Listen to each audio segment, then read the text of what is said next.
ओम नमः शिवाय भक्तों, हर हर महादेव। आज हम शंकर भगवान का जन्म कैसे हुआ यही कहानी हम सुनाने वाले हैं। तो आइए आप लोग ध्यान से मेरी इस कहानी को सुनिए और वीडियो अच्छी लगे तो लाइक भी करना, सब्सक्राइब करना। भगवान शिव का नाम लेते ही एक ऐसा रहस्य सामने आ जाता है जिसका पूरा उत्तर आज तक किसी के पास नहीं है।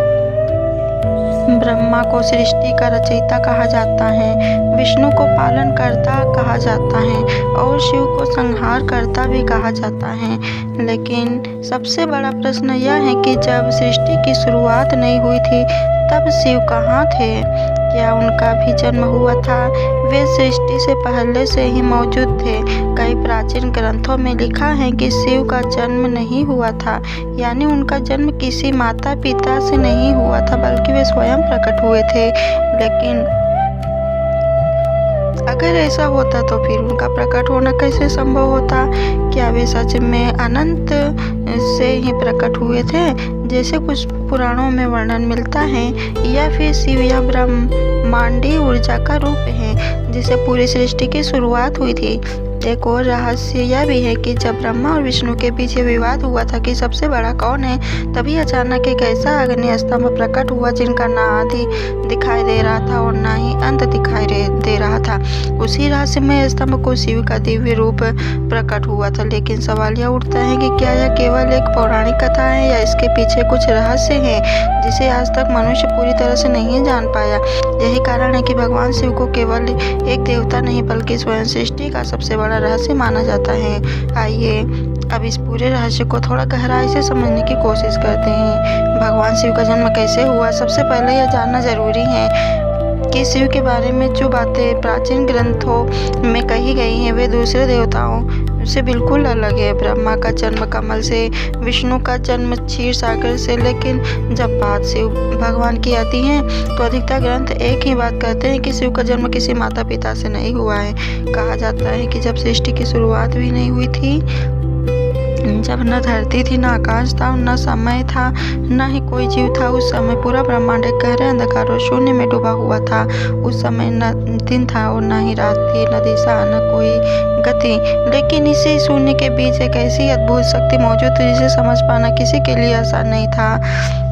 वह शक्ति शिव का मूल स्वरूप थी। इसी कारण शिव को अनादि और अनंत कहा जाता है, यानी उनकी कोई शुरुआत नहीं, उनका कोई अंत ही नहीं था। लेकिन यहाँ एक और सवाल खड़ा होता है कि अगर शिव पहले से मौजूद थे तो फिर सृष्टि की शुरुआत कैसे हुई? कुछ पुराणों में बताया गया है कि जब सृष्टि की रचना का समय आया तो सबसे पहले एक अद्भुत प्रकाश प्रकट हुआ। या कोई साधारण प्रकाश नहीं था बल्कि एक ऐसी दिव्य ऊर्जा थी जो पूरे ब्रह्मांड में फैल गई थी।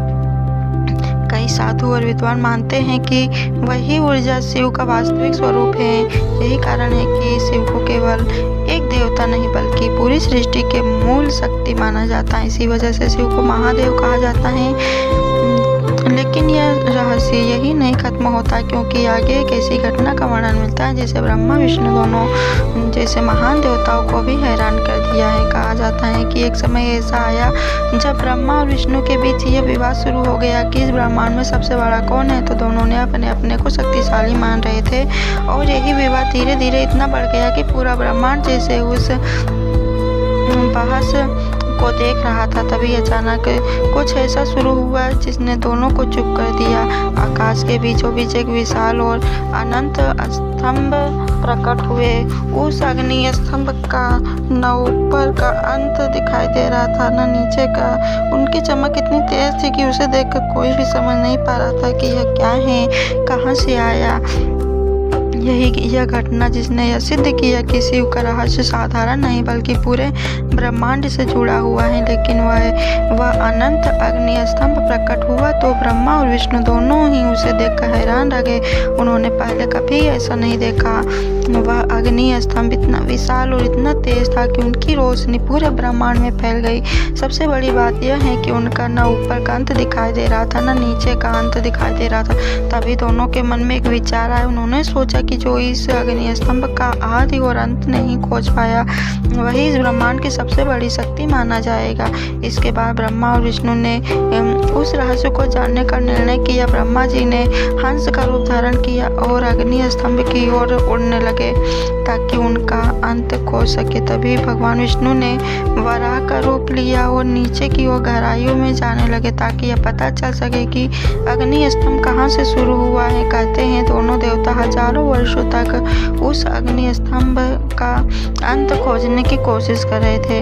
ब्रह्मा जी ने ऊपर उड़ते हुए गए, विष्णु जी नीचे उतरते गए, लेकिन इतना आगे जाते उतना ही स्तंभ और बड़ा होता दिखाई दिया कि दोनों थक गए और यह कोई साधारण शक्ति नहीं है। जब वे वापस लौटे तो वही अग्नि स्तंभ अचानक एक दिव्य प्रकाश में बदल गया और उसी प्रकाश से भगवान शिव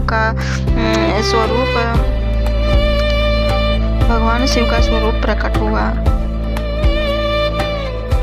उनका तेज इतना प्रखर था कि ब्रह्मा और विष्णु दोनों ने तुरंत सिर झुका दिया। उसी समय उन्हें यह एहसास हुआ कि शिव का न कोई आरंभ है न कोई अंत है। यही कारण है कि उन्हें अनंत कहा जाता है। लेकिन इस घटना के बाद भी एक प्रश्न लोगों के मन में आज तक बना हुआ है। अगर शिव स्तंभ स्वयंभू और सृष्टि से पहले से मौजूद थे तो फिर उन्हें त्रिदेवों के बीच यह संबंध आखिर बना कैसे? यही रहस्य हमें आगे की कथा में समझ आता है। यही वह क्षण था जब ब्रह्मा और विष्णु को यह समझ में आ गया कि जिस शक्ति को वे खोजने की कोशिश कर रहे थे वह किसी एक दिशा में सीमित नहीं है। वह शक्ति न ऊपर खत्म होती न नीचे, बल्कि वह पूरे ब्रह्मांड में फैली हुई है। जब उस अग्नि स्तंभ से भगवान शिव का दिव्य स्वरूप प्रकट हुआ तो उनका तेज इतना प्रखर था कि कुछ समय तक ब्रह्मा और विष्णु उनकी ओर सीधी देख नहीं पाए। दोनों ने तुरंत से झुकाकर उन्हें प्रणाम किया। उसी समय यह एहसास हुआ कि यह वही शक्ति है जो सृष्टि से पहले भी थी और सृष्टि के बाद भी रहेगी।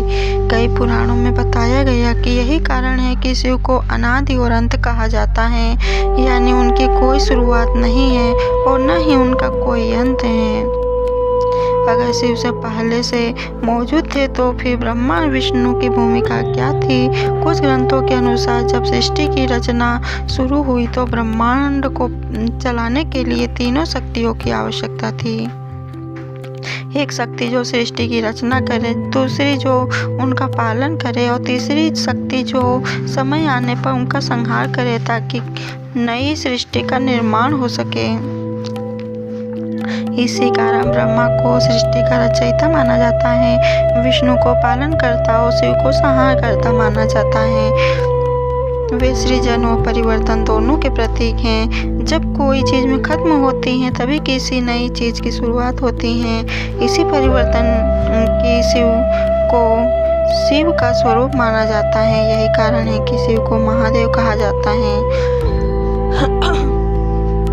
कई कथाओं में यह बताया गया है कि ब्रह्मा और विष्णु उसी समय स्वीकार कर लिया था कि शिव की शक्ति उनसे कहीं अधिक है और वे उसी अनंत ऊर्जा का रूप है जिसमें पूरा ब्रह्मांड चल रहा हो।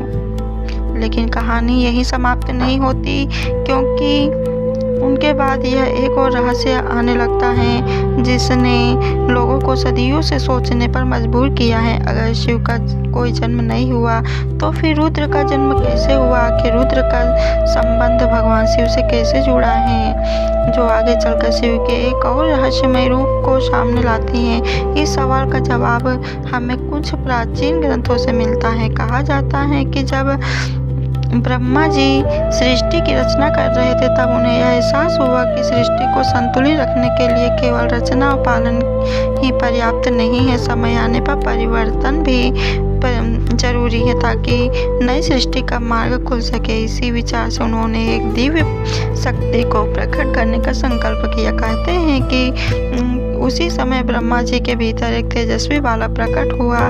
वह बालक जैसे ही प्रकट हुआ जोर जोर से रोने लगा। उसका रुदन इतना गूंजदार था कि उनकी ध्वनि पूरे ब्रह्मांड में फैल गई। उस बालक के रोने के कारण ही ब्रह्मा जी ने उसका नाम रुद्र रख दिया, जिसका अर्थ होता है रोने वाला। वह जिसकी ध्वनि गूंजती है, लेकिन यह कोई साधारण बालक नहीं था।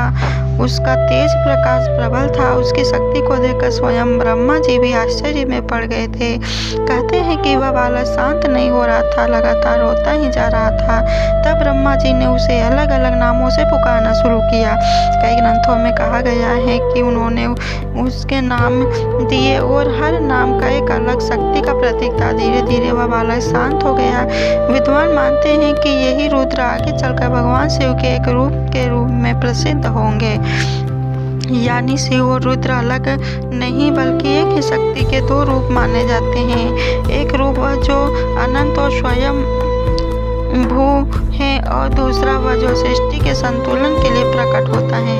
यही कारण है कि कई जगह भगवान शिव को रुद्र भी कहा जाता है, लेकिन भगवान शिव के स्वरूप से जुड़े रहस्य यही समाप्त नहीं होते, क्योंकि उनके गले में विराजमान वासुकी नाग, मस्तक पर अर्धचंद्र और शरीर पर लगी भस्म के पीछे भी ऐसी कथाएं छिपी हैं जिन सुनकर लोग आज भी आश्चर्य में पड़ जाते हैं। इन्हीं रहस्यों में से एक है, आखिर भगवान शिव के गले में नाग क्यों रहते हैं। अक्सर आपने शिव की मूर्ति और चित्रों में देखा होगा कि उनके गले में एक नाग लिपटा हुआ दिखाई देता है, जिसे वासुकी कहा जाता है। लेकिन क्या आपने कभी सोचा है कि एक देवता के गले में नाग क्यों? उनके पीछे भी एक पुरानी कथा बताई जाती है। कहा जाता है कि वासुकी नागों के राजा थे और भगवान शिव के बहुत बड़े भक्त थे।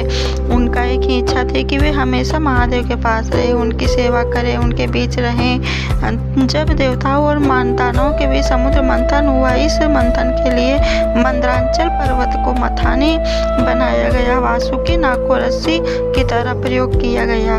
देवता और दानव दोनों ही वासुकी को पकड़कर समुद्र मंथन करने लगे। यह प्रक्रिया बहुत कठिन थी और लगातार खींचने के कारण वासुकी का शरीर घायल होने लगा। उनका शरीर जगह जगह से छिल गया, उन्हें बहुत पीड़ा होने लगी, लेकिन फिर भी उन्होंने मंथन को पूरा होने में कोई कसर नहीं छोड़ी। कहते हैं कि भगवान शिव वासुकी की इस भक्ति और सहनशीलता से प्रसन्न हुए। जब समुद्र मंथन समाप्त हुआ तो शिव ने वासुकी को अपने गले में स्थान दिया ताकि वे हमेशा उनके साथ रहे। तभी से वासुकी नाग भगवान शिव के गले में आभूषण बन गए।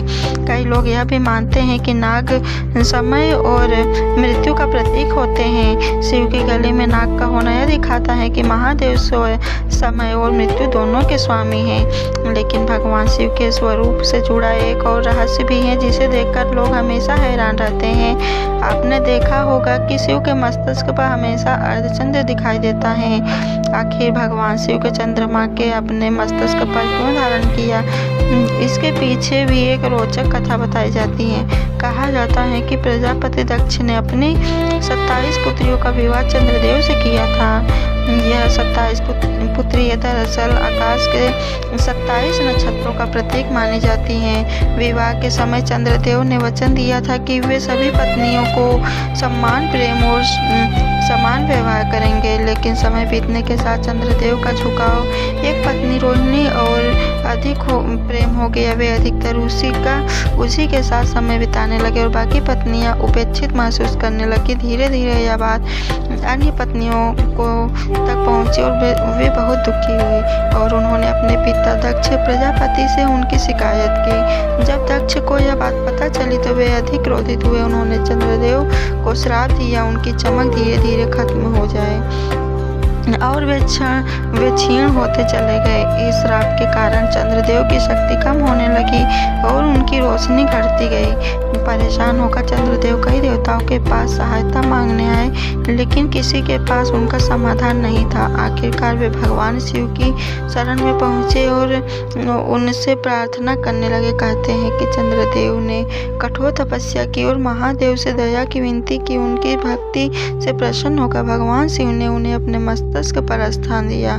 इसी कारण चंद्रदेव पूरी तरह नष्ट नहीं हुए, बल्कि उन्हें यह वरदान मिला कि वे एक समय कम होंगे और धीरे धीरे बढ़ेंगे। यही कारण है कि चंद्रमा हर महीने अमावस्या को पूर्णिमा तक बढ़ता है और फिर घटता है। इसी घटना के बाद भगवान शिव को चंद्रशेखर भी कहा जाने लगा, यानी जब देव जो अपने मस्तिष्क पर चंद्रमा को धारण करते हैं। लेकिन शिव के स्वरूप का एक और रहस्य भी है जो लोगों को हमेशा सोचने पर मजबूर करता है कि वह है आखिर भगवान शिव अपने शरीर पर भस्म क्यों लगाते हैं। एक और बात जो लोगों को हमेशा हैरान करती है कि भगवान शिव को भस्म धारण करना, आपने देखा होगा कि शिव के पूरे शरीर में राख लगी होती है। वे बाघ की खाल पहनते हैं, गले में नाग धारण करते हैं और शरीर में राख लगाते हैं। लेकिन सवाल है कि आखिर राख ही क्यों? उनके पीछे भी एक गहरी बात बताई गई है। कई प्राचीन कथाओं में कहा गया है कि भगवान शिव हमें यह याद दिलाते हैं कि संसार में जो भी दिखाई देता है वह एक दिन समाप्त हो जाता है। चाहे जितना भी बड़ा राजा हो, जितना भी धनवान हो, अंत में वह सब कुछ भस्म से ही बदल जाता है। इसलिए शिव अपने शरीर पर भस्म लगाकर यह दिखाते हैं कि संसार की हर चीज नश्वर है, अंत में सब राख बन जाती है। कुछ कथाओं में यह भी कहा गया है कि भगवान शिव शमशान में रहने वाले देवता माने जाते हैं। वे वहां जाते हैं जहां लोग मृत्यु से डरते हैं, लेकिन शिव मृत्यु से नहीं डरते, जीवन का एक हिस्सा मानते हैं। यही कारण है कि उन्हें भूतनाथ भी कहा जाता है, यानी वे देव जो हर जगह पर मौजूद हैं जहां जीवन और मृत्यु का रहस्य छिपा है। कई साधु और योगी भी इसी कारण शिव की तरह भस्म धारण करते हैं, ताकि उन्हें हमेशा यह याद रहे कि शरीर एक दिन मिट्टी में मिल जाएगा।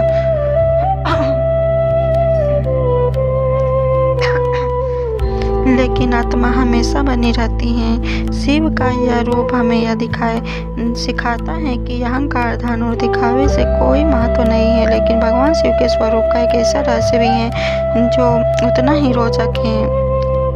आखिर भगवान शिव के त्रिशूल के तीनों नुकीले भाग क्यों दर्शाते हैं और यह इतना महत्वपूर्ण क्यों माना जाता है, इसके पीछे भी एक दिलचस्प कथा बताई जाती है। त्रिशूल के तीन नुकीले भाग केवल एक अस्त्र नहीं बल्कि 3 शक्तियों का प्रतीक माने जाते हैं। कई विद्वान कहते हैं कि ये 3 भाग सृष्टि के 3 नियमों को दर्शाते हैं। इसी कारण त्रिशूल को शिव की सबसे बड़ी शक्ति का प्रतीक माना जाता है। कुछ कथाओं में यह भी बताया गया है कि त्रिशूल शिव की 3 अवस्थाओं को दर्शाता है, भूत, वर्तमान और भविष्य, यानी समय की तीनों दिशाओं पर भी महादेव का नियंत्रण माना जाता है। इसी वजह से कहा जाता है कि शिव को महाकाल भी कहा जाता है, अर्थात वह जो समय से भी परे हैं। एक अन्य कथा के अनुसार त्रिशूल का निर्माण भगवान विश्वकर्मा ने किया था। कहा जाता है कि सूर्य की तेज ऊर्जा को कम करने के लिए जब उनका एक हिस्सा अलग किया गया तो उसी दिव्य ऊर्जा से कई दिव्य अस्त्र बनाए गए थे। उन्हीं में से एक त्रिशूल भी था जिसे बाद में भगवान शिव को अर्पित किया गया। लेकिन शिव का त्रिशूल केवल युद्ध का हथियार नहीं माना जाता, कई लोग इसे संतुलन का प्रतीक भी मानते हैं। पालन और परिवर्तन तीनों साथ रहते हैं। लेकिन भगवान शिव के स्वरूप में एक और ऐसी चीज है जिनकी आवाज पूरे ब्रह्मांड से जुड़ी हुई मानी जाती है, वह है उनका छोटा सा डमरू। आखिर भगवान शिव के डमरू की ध्वनि को इतना विशेष क्यों माना जाता है, जिनके पीछे भी एक रोचक कथा है। बताई जाती है कि जब बात करते हैं भगवान शिव के डमरू की, जिसे उनके सबसे खास प्रतीकों में से एक माना जाता है। आपने अक्सर देखा होगा कि शिव के हाथ में त्रिशूल के साथ एक छोटा सा डमरू भी है। देखने में यह बहुत साधारण लगता है, लेकिन उसके पीछे भी एक गहरा अर्थ बताया जाता है। कई पौराणिक कथाओं के अनुसार सृष्टि की शुरुआत में कोई ध्वनि नहीं थी, चारों ओर केवल शांति शून्य था। जब सृष्टि बनने लगी तब पहली बार ध्वनि का प्रकट होना भी जरूरी था, क्योंकि ध्वनि के बिना शब्द नहीं बन सकते और शब्दों के बिना ज्ञान का प्रसार संभव नहीं। कहा जाता है कि उसी समय भगवान शिव ने अपने डमरू को बजाया। मान्यता है कि जब शिव ने डमरू बजाया तब उनकी ध्वनि से ब्रह्मांड में कंपन हुआ और उसी कंपन से ध्वनि भाषा और संगीत की शुरुआत हुई। कुछ ग्रंथों में कहा जाता है कि शिव के डमरू से 14 विशेष ध्वनियाँ निकली थी, जिन्हें महेश्वर सूत्र कहा जाता है। इसी ध्वनियों से आगे चलकर संस्कृत भाषा के अक्षरों का निर्माण हुआ।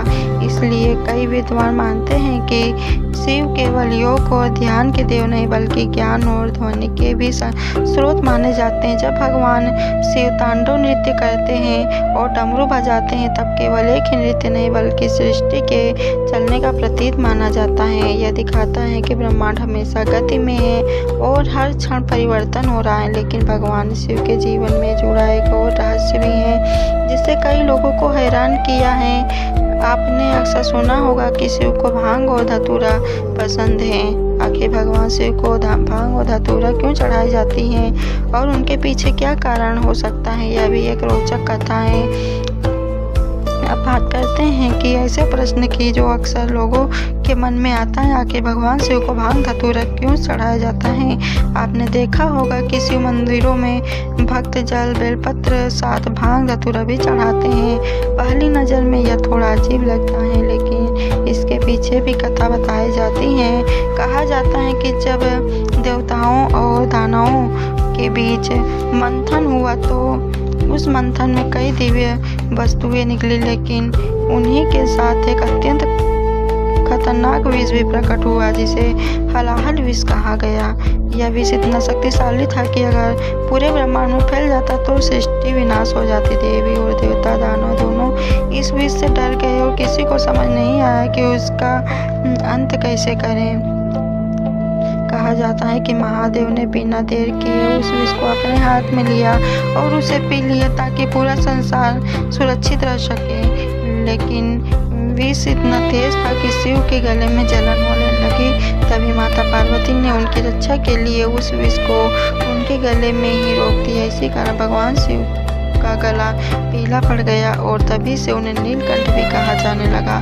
कई कथाओं में बताया गया कि विष का जलन को शांत करने के लिए शिव को ठंडक देने वाली चीजें अर्पित की जाती हैं और इसी कारण भांग और धतूरा भी चढ़ाने की परंपरा शुरू हुई।